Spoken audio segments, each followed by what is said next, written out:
What's up, guys? Jomo here. It's been a while. Just want to say hey, pop in, and I was just checking out my YouTube channel because I haven't checked in for a couple months. And I saw I got a comment from Mr. Nick Gage, and I wanted to respond to that through video. I thought it would be more efficient to just get the answers out through my mouth, and so I could um, benefit anyone who's watching this video rather than if somebody doesn't see the comment. That way, it serves multiple purposes. So thanks, Nick, for stopping by and leaving the comment with your questions. So I just want to let you guys know, as far as a quick update, um, I'm still not off the grid. I I have gone off the grid, so to speak, in terms of just simplifying my life even more, making it so I really don't purchase very many things these days. I don't spend much money because I don't really see a need to it. I've minimized my life and simplified it enough where I don't really need to. And I've actually been reading a book that's been inspiring me lately, called The Moneyless Man. And then also there's one other book that I started reading. I think it's called Drinking Molotov Cocktails with Gandhi. And both are by Mark Boyle, who spent a few years, I believe he still is, living without money. And it's really inspiring. I don't know if I'll be able to go full-fledged, no money, but it is something that I've considered. Um, it seems like it would be really challenging, but at the same time, I think it would be a fun challenge. But I'm just not sure if if I'm ready to do that quite yet. Well, I'm definitely not ready to do it yet because I haven't developed the skills quite yet in order to feel comfortable doing that, because it requires a lot of self-sufficiency and handyman skills and foraging skills and stuff that I haven't yet developed. So, as I mentioned in my last video, my goal moving forward is to gain experience doing work trades in various locations, maybe in the US, maybe abroad, learning gardening, specifically permaculture skills, as well as building skills. So that's what I'm looking to do moving forward, in terms of where I'm going to put like a lot of my energy and focus, is just learning to live sufficiently off the grid, and yeah, just continuing to move in that direction. So I appreciate these questions from you, Nick. Um, and I will say, yeah, obviously I'm not quite off the grid, so some of his questions ask me basically as if I was off the grid, how I'm doing this, but I just want to let you guys know, like, I'm not yet off the grid, like, totally, but I am off the grid in terms of, not being sucked into materialism and very hardcore minimalist. So, I'm off the grid to a degree, not completely. So, uh, as far as going to next questions, he asks, if you're off the grid, how will you do internet? So,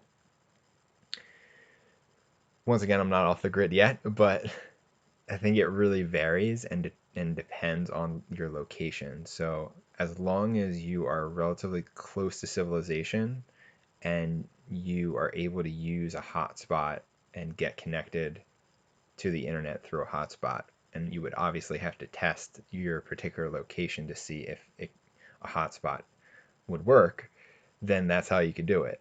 Um, I'm sure that building the infrastructure in order to receive a signal, like that's probably, not an option.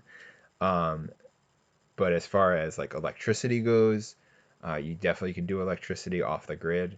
I know a lot of people use solar panels.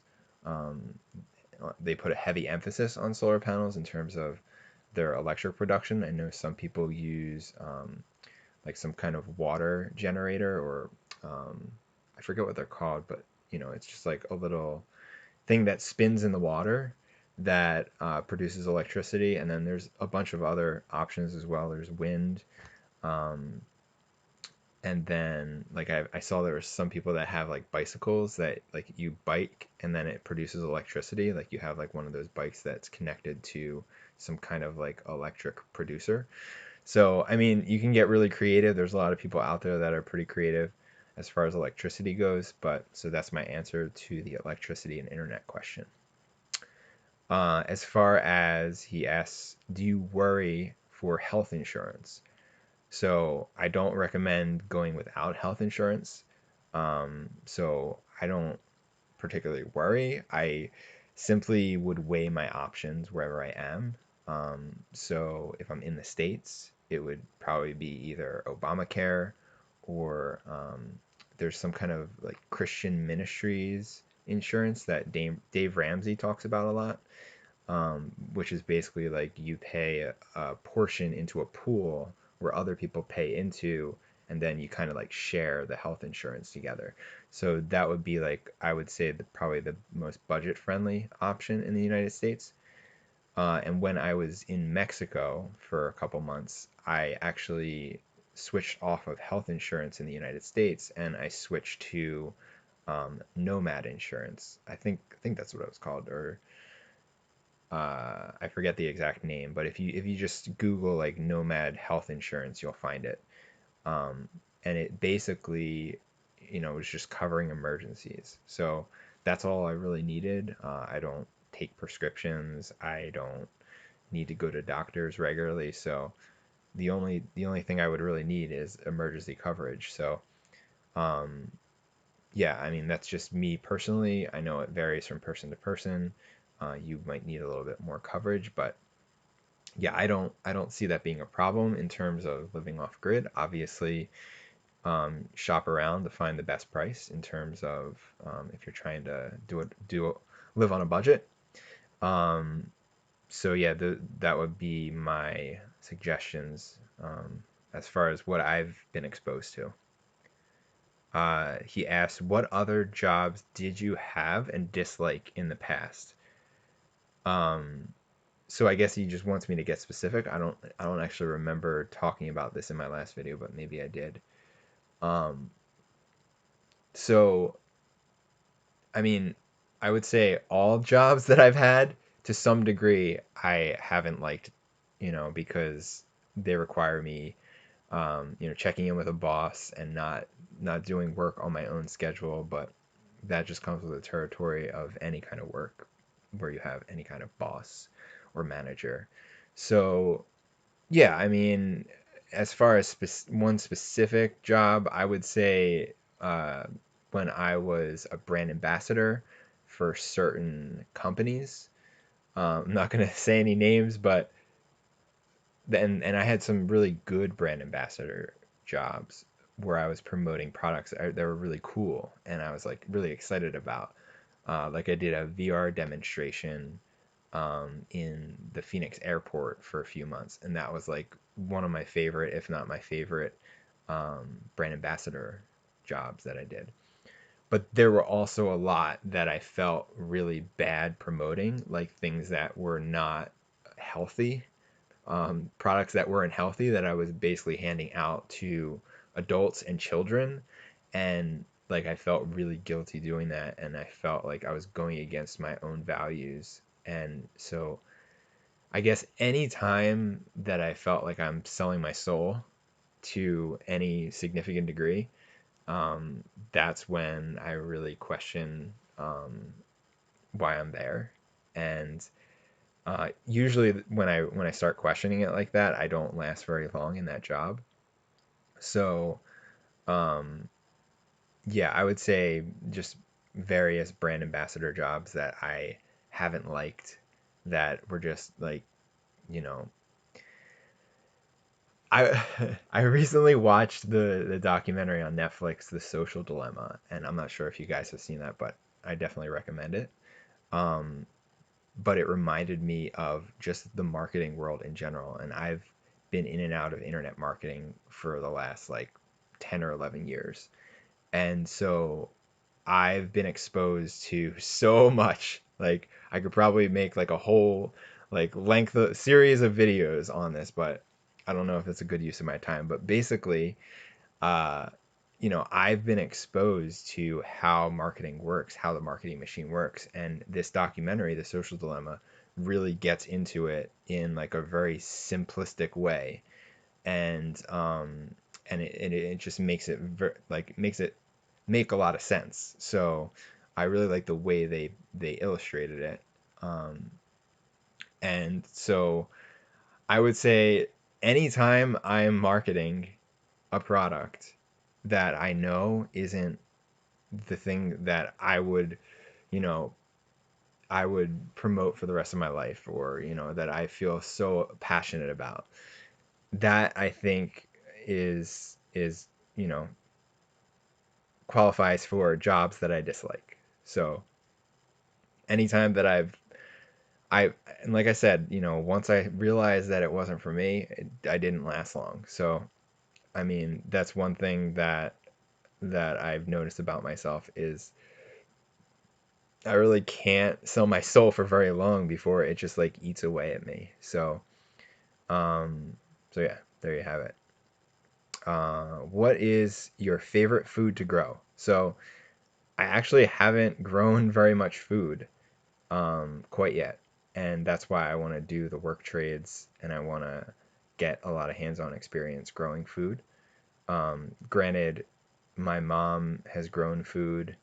I'm actually visiting my family right now in Pennsylvania, and so my mom has a little garden in the backyard, and then she's grown some food in the kitchen, and just like simple plants like like basil, mint, tomatoes, cucumbers.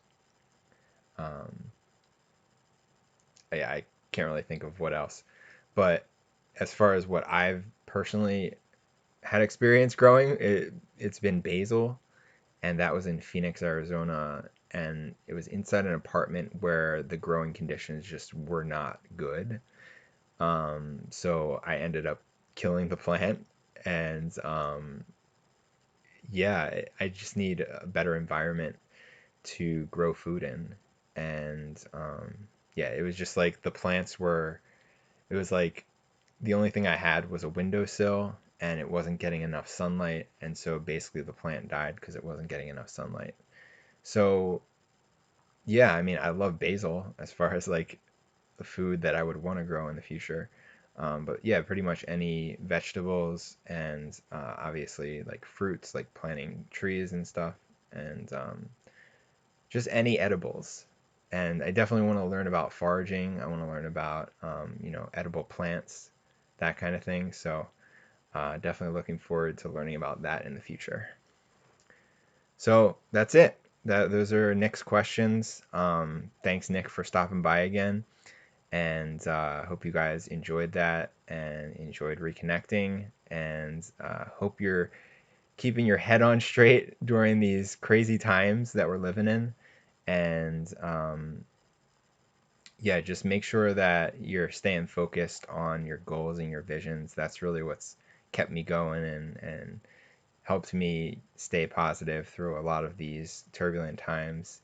And yeah, for me, I think the the issue is that as far as like what the current climate of the United States and the world is, I think that there's too much focus on gossip, too much focus on drama, too much focus on things that can't be solved, okay? Problems that can't be solved or complications that humans have with one another and quarrels and arguments and stuff like that. And not enough focused on the problems and then obviously the solutions. So I actually, in terms of, I mean, not to get like super political or anything, I've never been into politics before this year, and with when I started listening to Andrew Yang, like I heard him through some YouTube videos, that actually got me interested in politics this year. And so I've never really been into politics. I've never voted before, but this year I was following it because of Andrew Yang. And it was because he wasn't a normal politician. And okay, like you could say that about Trump last year, like he wasn't a normal politician, but Andrew Yang was an actual like problem solver. Like he was an entrepreneur. He has a background as an entrepreneur, and he has, focused a lot of his time and effort into developing solid plans and strategies in order to overcome some of the issues that we face as a society. And so I really liked, I was really inspired by a lot of his ideas. And so I think if we just keep focusing on like what Andrew Yang brought to the table, which was solutions oriented thinking, I think that we're going to be able to get through this, and we're going to be able to um, just really create amazing solutions. So for me, the problem that I faced in my life was, the rent being too high, prices being too high. And so the way that I compensated for that, the way I solved that problem for myself, was by being really frugal. And that gave me that sense of freedom that I was after. And a lot of people are searching for freedom through making a lot of money, but what happens when, you make a lot of money, but you're just spending it all? I think it's like a large majority of Americans are living paycheck to paycheck, no matter how much they're making. Like some people are making six figures and still living paycheck to paycheck. So it's like it's really interesting to see that, the way that our society is structured right now, it basically forces people to have to spend their way to freedom, when I saw a way to like shortcut the process and just create the freedom for myself by simplifying my life, not having to spend much money in order to survive, and therefore have a lot more time on my hands, right? Because when you think of freedom, or when I think of freedom, it's basically time freedom. And to me, the more time I have, the more I can enjoy my life, the more I can explore my passions and interests and stuff like that. So that is that is what I was able to create for myself over the last few years, was a lot of time freedom. And one of Andrew Yang's biggest, you know, solutions that he stands for was a universal basic income. And I actually see that as a really awesome solution to help people get back their time, as long as prices don't rise along with that, because then, that would just create the same problem. So we have to figure out how to create a better society that, um, I think the solution is either UBI prices stay the same, or prices drop, because the issue is that basically people are working one and two jobs, like 40 to 60 hours a week, and they're just doing it just to survive. And to me, that's a problem. That's a very significant problem, and it's one that I've struggled with a large portion of my life, and that I know a lot of people out there are as well. So I think if we don't stop focusing on our differences, and stop focusing on like kind of the minutia, and like the things that are just kind of distractions in the grand scheme of things, and focus on like what do we really want as individuals and as a society. And I think it's more time freedom, more flexibility, and more innovation, and more um, incentive to innovate. Or I mean, not necessarily an incentive. You don't necessarily need an incentive in order to innovate, because a lot of times the innovation comes from a problem that you want to solve intrinsically, so not external motivation. um, you know, there doesn't necessarily need to be a reward, but some people do function that way, where they They only really act when they're incentivized to do so. So I think there could be like both. Okay, so we could have people being incentivized to um, to do something that's good for the environment or good for the planet, and and then also people who just want to do good for the planet or do good for the environment, and they just do it kind of like as a volunteer. So, or they build a business around it. So, yeah, I think that there's a lot of options out there in terms of how we can improve society. So, just look at some of the systemic problems and try to come up with solutions.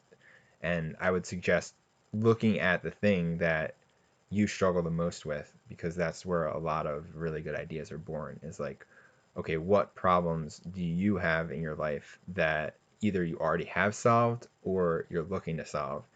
And then how can you contribute that solution to others? Like, think about that. And I think that's really the hope that a lot of us need, is just that contribution, that feeling of contribution. And so um, yeah, I didn't think I was going to talk about this stuff. I just kind of went off there at the end, but yeah, I thought it would be interesting to share some of the thoughts that I've been having recently, and hopefully it helps some of you guys to be a little bit more hopeful in these times. And yeah, just keep a positive attitude, and keep focusing on your vision, and the things that bring you joy, and focus on how to create more time freedom for yourself, and simplifying your life through minimalism and through creative solutions. So I hope that that was inspiring for you. Let me know what you think in the comments. Feel free to ask me any questions you have or anything you'd like me to discuss in future videos. And I wish you all the best uh, moving forward. So take care, much love, and I'll talk to you soon. Peace.